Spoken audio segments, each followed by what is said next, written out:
नमस्कार।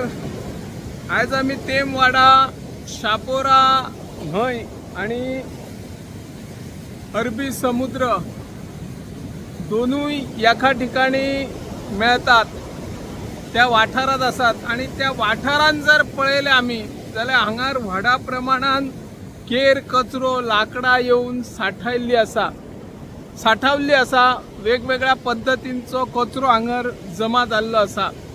पर्यटन खात्या अंतर्गत दर वर्सा किनारे स्वच्छ दवरपा खातीर सरकार यत्न करता, पण पर्यटन खात्याचे जे अधिकारी असता किंवा कचरो उचलपाक जेंका टेंडरां दिल्ली असता ते व्यवस्थित काम करिना अशे थळाव्यांचे कागाळी असतात। आणि फाटल्याच आमच्या मोर्जे ग्रामसभेन ह्या कचऱ्याचेर एक गंभीर चर्चा जाल्ली। त्या वेळार आमचे थळावे सरपंच पवन मोर्जे हांणी सांगलेले की अंदू पर्यटन हंगाम येवच्या पयलीं कचऱ्याची समस्या जो दर्या देगेर किंवा शापोरा न्हंयच्या वाठारांत व्हडा प्रमाणात साठवता ताचेर उपाय येवजण करतले म्हणून। पूण आतां हालींच बेगोबेग पावस पडल्यान व्हडा प्रमाणात हांगासर कचऱ्या बरोबर वांगडाच व्हडली व्हडली लाकडां दर्या देगेर लागलेली आमकां दिसून येता।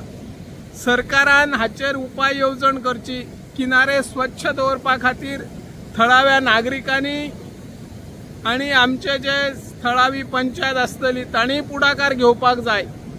कांय जण आपलो घरातलो कचरो म्हणा लाकडाचे कितें जे पिड्ड्यार वस्तू असता ते खंय तरी व्हळान पोयन उडयतात आणि मागीर कितें जाता, पावस आयल्या उपरांत डोंगरायले उदक आयल्या उपरांत हे सगळे कचरो म्हणा लाकडां म्हणा घाण कचरो असो ह्या वाठारांत न्हंयक मेळता, न्हंय उपरांत तो दर्याक मेळता असो प्रकार घडटा। हाचेर काय तरी उपाय येवजण करची अशी ह्या माध्यमांतल्यान आमी मागणी करता। हांव निवृत्ती शिरोडकर।